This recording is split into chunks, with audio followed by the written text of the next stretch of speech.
मुसाफिर चलते जाना दे, मुसाफिर चलते जाना दे।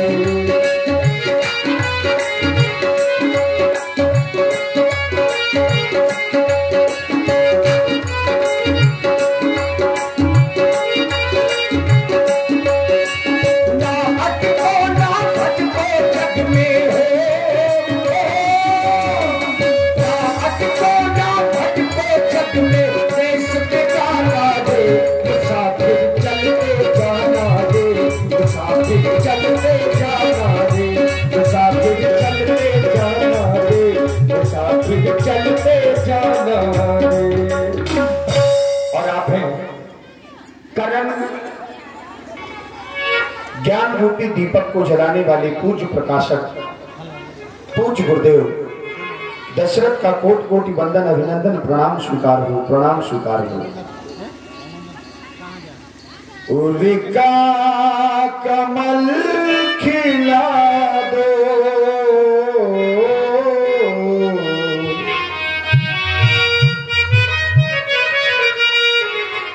उलिका कमल खिला दो, संसार के ही स्वामी करता प्रणाम प्रभु को, गुरुदेव को नमामि, करता प्रणाम प्रभु को, गुरुदेव को नमामि।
राजा दशरथ तुम्हारे द्वारा प्रणाम किया गया।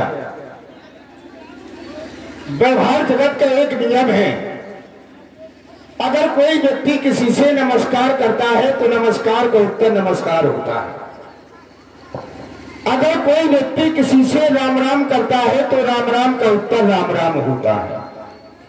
और अगर कोई व्यक्ति किसी को प्रणाम करता है तो प्रणाम का उत्तर प्रणाम नहीं होता, प्रणाम का उत्तर होता है आशीर्वाद। ऐसा क्यों?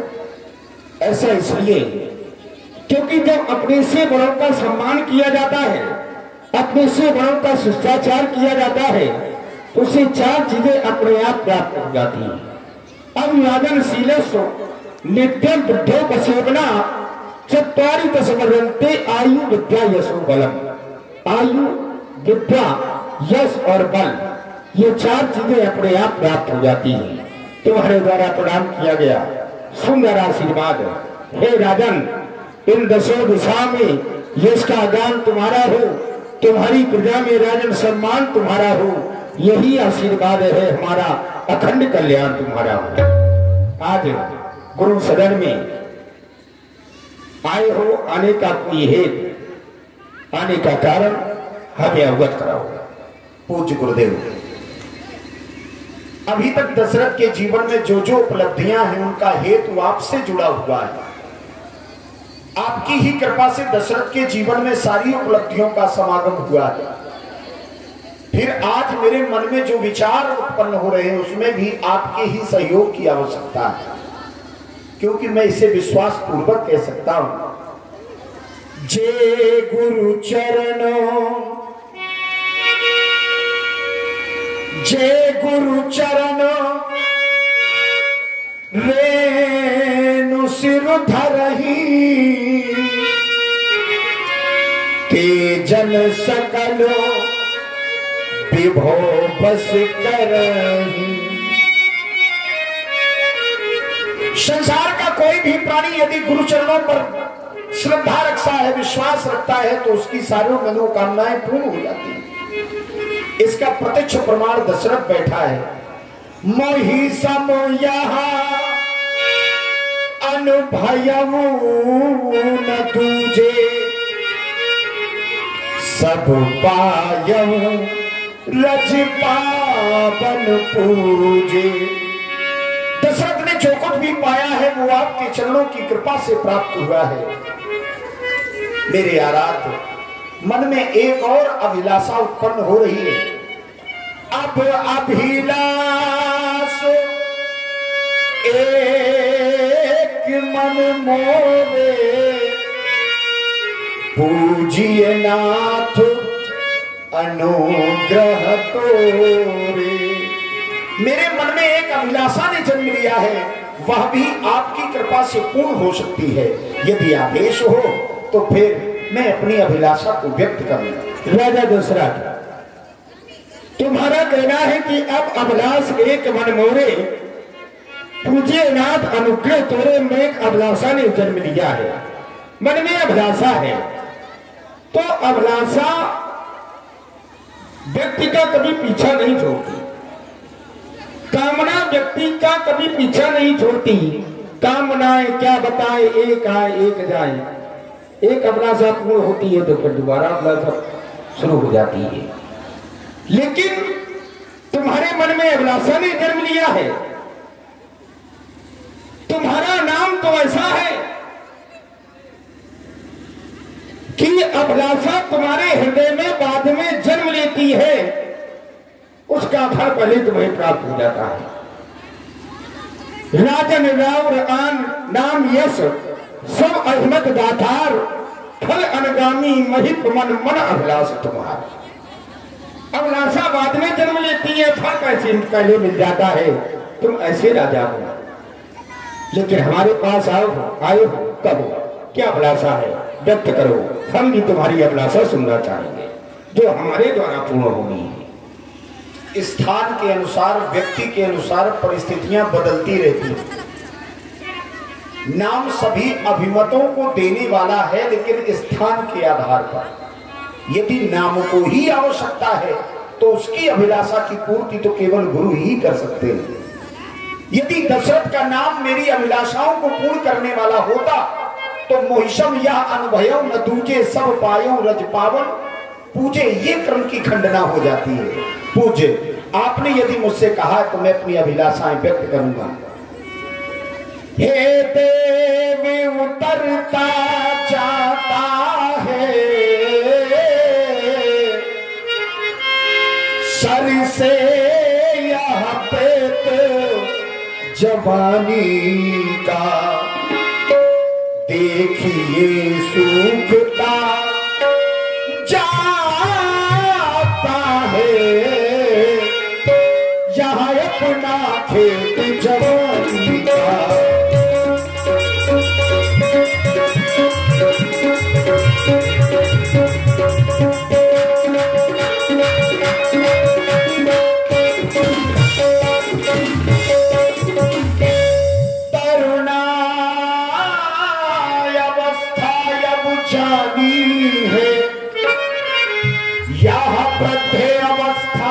अब आनी है, मेरे सोने ही सोने में, मेरे सोने ही सोने में हो गई जान, ये जानी है मेरे सोने ही सोने में।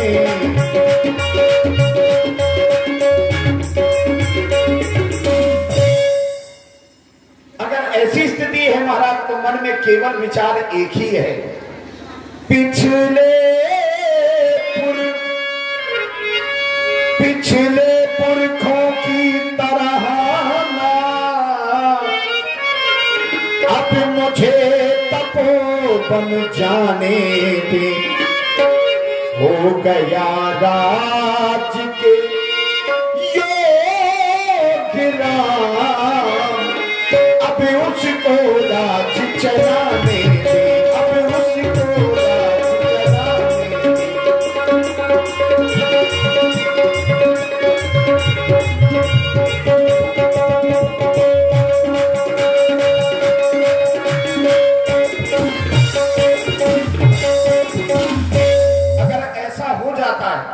तो फिर न सोच तन राहें की जाएंगे, फिर मेरे जीवन में ये सोच नहीं रह जाएगा कि बुढ़ापा आया है शरीर जाएगा कि रहेगा। यदि राम राजा बन गया तो मेरी इन चिंताओं से मुक्ति हो जाएगी, साहस में वानप्रस्थ को स्वीकार कर पाऊंगा। राजा दशरथ, तुमने अपनी अभिलाषा व्यक्त की कि राम की अयोध्या का युवराज बनाना चाहते हो। ये हर राजा का धर्म है कि अगर वृद्ध हो जाए तो अपने पुत्र को राजपाट दे देना चाहिए। तुम कह रहे पिछले पुरखों की तरह अब हमें तपोवन जाने दो, चौथे पन जाइए न कानन, ये सिद्धांत सही है, चला जाना चाहिए व्यक्ति को। चौथा पन हो तो सब कुछ छोड़ देना चाहिए, पुत्रों को राजपाट दे करके घर परिवार छोड़ करके एकांत में जाकर के जंगल में भजन करना चाहिए हरि का।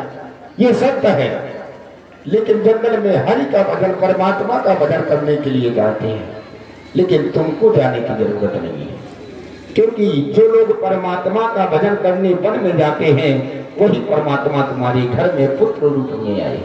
भय तुम्हार तनय सुन स्वामी, राम पुनीत प्रेम अनुगामी, इसलिए तुम्हें वन जाने की कोई जरूरत नहीं है, एकांत में अपने गृह में भी तुम भजन कर सकते हो।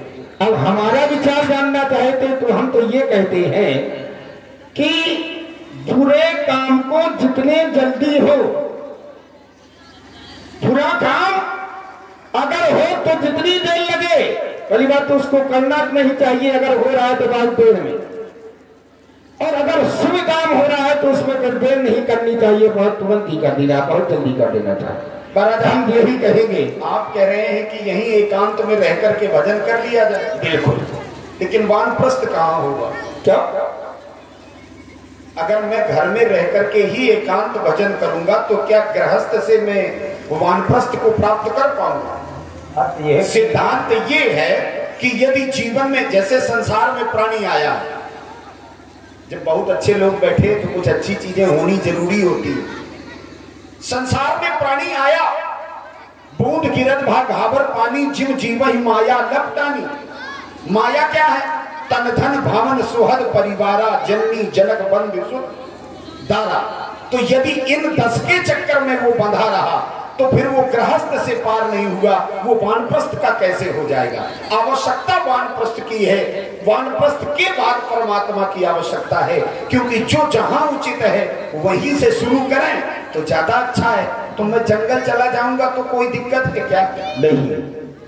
देखिए, धूम गिरत ढाबर पानी, जन जीवा माया लटकानी। जंगल में रहे चाहे घर में रहे, लक्ष्य तो एक ही है, परमात्मा को प्राप्त करना। और जो परमात्मा का भजन करने लगता है, ठीक है, जो परमात्मा का भजन करने लगता है उसे ये नहीं दिखाई दे रहा कि मेरे आसपास कौन है, भक्ति में वो शक्ति होती है, ठीक है। तुम्हें लग रहा है कि ये मुझे घेरे हुए हैं, भाई भजन करने वाला अगर ये सोचे, व्यक्ति भक्ति करता है और ये सोचे कि इतने लोग मेरे पास घूम रहे हैं तो वो भजन नहीं कर सकता है। नहीं, वो बात ठीक है, वो बात आपकी बिल्कुल अच्छी है।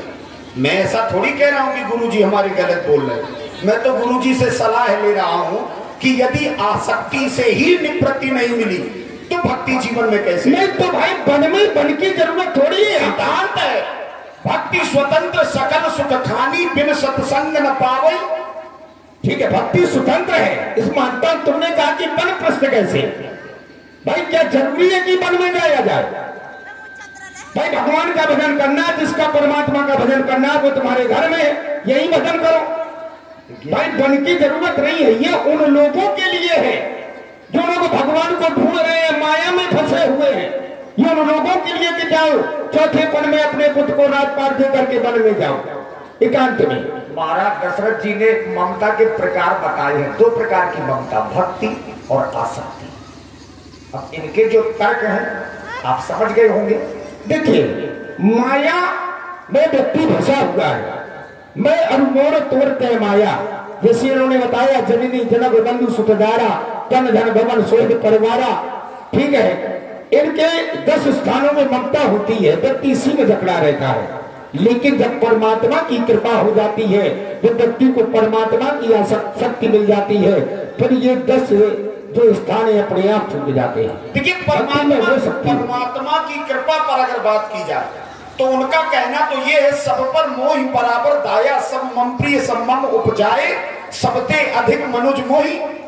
भाई उनकी कृपा तो सब में, लेकिन समस्या ये है कि आसक्ति से निवृत्ति कैसे प्राप्त हो रही है। अगर किसी स्थान पर जाना, जैसे धर्म ते विरति जोगते ज्ञाना, ज्ञान मोक्ष पद वेद बखाना, तो हर चीज का एक क्रम है। उस क्रम को यदि हम पार नहीं कर सकते, अगर हम कक्षाएं नहीं बदलेंगे तो उच्च शिक्षा कैसे प्राप्त कर पाएंगे? तो जीवन की जो कक्षाएं हैं, जो आप जैसे आचार्यों से मिली हैं, तो हमें गृहस्थ को छोड़ने के लिए जब हम वानप्रस्थ का संकल्प लेंगे और जब आगे बढ़ेंगे, परमात्मा प्राप्ति ये अंतिम है, इसके बाद तो सब समाप्त हो जाता है। तो वो तो घर में भी कर सकता है व्यक्ति, ये आप कह रहे हैं, लेकिन मैं गृहस्थ को छोड़ना चाहता हूं कि जब मेरी मृत्यु हो। देखिए, यहां भी विशेषता है कि यदि मृत्यु कष्टप्रद होती है तो वो आसक्ति से संयुक्त रहती है, बंधी रहती है, और यदि आपकी मृत्यु सुखमय होती है तो इसका तात्पर्य है कि जीवन की वो उपलब्धियां आपके जीवन में आ चुकी हैं, आपके कर्म कौशल से, जिससे वो तुम्हें दुख, जो जन्मत मरत दुसै दुख भारी की पीड़ा है, वो मरते समय तुम्हें भोगने को प्राप्त नहीं हो रही है। और यही सुखमय और दुखमय जीवन की प्रतीति है। तो यदि मैं गृहस्थ को नहीं छोड़ूंगा तो वानप्रस्थ को कैसे प्राप्त करूंगा? राजा दशरथ, धर्म धुरंधर गुणनिधि ज्ञानी, तुम ज्ञानी राजा हो। अगर ये बात अगर तुम कह रहे हो कि मैं वानप्रस्थ को कैसे जाऊंगा, कैसे छोड़ूंगा, परमात्मा का मैंने कहा भजन घर में कर, क्या जरूरी है? जिस समय, देखिए मैं तुमको शुरू से बता रहा हूं, जिस समय ये जीव मां के उदर में होता है, देखिए, तो वहां परमात्मा से कहता है कि मुझे इस नरक से बाहर निकालो। फिर परमात्मा कहता है कि तू क्या करेगा जाके? तो बोले मैं तेरा भजन करूंगा। परमात्मा कहते हैं तू नहीं करेगा, बोले करूंगा। बोले अच्छा। तो भगवान ये जीव इस धराधाम पे आ जाता है, होता क्या है, धूम ग्रह का डाबर पानी, जिन जीवों माया लटकानी, माया उसको लपेट लेती है। माया में फंस करके भगवान को भूल जाता है। ठीक है, जब भगवान को भूल गया, फिर कुछ ऐसा समय आता है कि फिर जब उसको कष्ट होते हैं, तब फिर उसे परमात्मा दिखाई देता है, फिर कोई दिखाई नहीं देता। फिर भगवान उसके कष्ट का निवारण करते हैं, और जैसे ही कष्ट का निवारण होता है तो वो फिर परमात्मा को भूल जाता है। ये माया है। और तुम एक ज्ञानी राजा हो, और ज्ञानी राजा होकर के अगर इस तरह की बात अगर तुम करते हो तो तुम्हें शोभा नहीं देता। आई हो पुत्र के लिए युवराज पद पाने के लिए, तो मैं तो ये कहूंगा कि देख विलंब न कर ये नृप, शादी सबुई समाज, सुदिन सुमंगल तब जब राम होई। यानी कि अभी हमारे जीवन में भी कुछ भोगने के लिए बचा है, नहीं तो आप यहीं से हमें वानप्रस्थ का मार्ग दे देते तो हम ये वाली जो दुर्दशा है उससे बच जाते। और यही जीवन की दुर्दशा है जो व्यक्ति को प्रत्यक्ष में देखने को। ज्ञानी हो, स्वयं समझो। चलिए, अगर आपकी यही इच्छा है तो फिर हम इन्हीं महलों के कार्यों में कुछ अपना ध्यान लगाते हैं। अच्छा गुरुजी, कुछ जल्दी में है, आपने तो पूछा था कि राम को जो व्रत पद देना चाहता हूँ, ये कह रहे हैं कि तुम समय भी ना देखो, नक्षत्र भी ना देखो, बढ़ा दो, जल्दी कर दो, सब अपने आप नक्षत्र सही हो जाएंगे। विलंब न करिए, जल्दी करो, क्योंकि शुभ काम को जितने जल्दी कर देना चाहिए उतनी अच्छा होता है। और महाराज दशरथ जी गुरु जी के यहाँ से सीधे मंदिर में गए। और व्यास जी सच बात तो ये कि वशिष्ठ जी ने जो अयोध्या में किया, सच्चाई ये थी कि वो विधाता की लिखी हुई उस लकीर को भी काटने का प्रयास उन्होंने किया कि ऐसा हो ही नहीं, राम अयोध्या के माध्यम से ही विजय प्राप्त करे। लेकिन पूरे प्रयास करने के बाद भी हस्तक्षेप उनके जीवन में छूट गया, क्योंकि वो वाणी असत्य हो जाती, क्योंकि लिखा मेटने की प्रयास करने वाले अभी तक सफल नहीं हुए। तो आपको कोटि कोटि नमन है, प्रणाम है। मैं जल्दी ही जा रहा हूं। बिल्कुल जाओ। मुकुट महीपति मंदिर आगे, सेवक सचिव सुपर बुलाए। मुकुट महीपति मंदिर आए, मुकुट महीपति मंदिर आए, सेवक सचिव सुमंत्र बुलाए, सेवक सचिव सुमंत्र बुलाए। और आप हैं भैया राजेश जी 11 पुष्प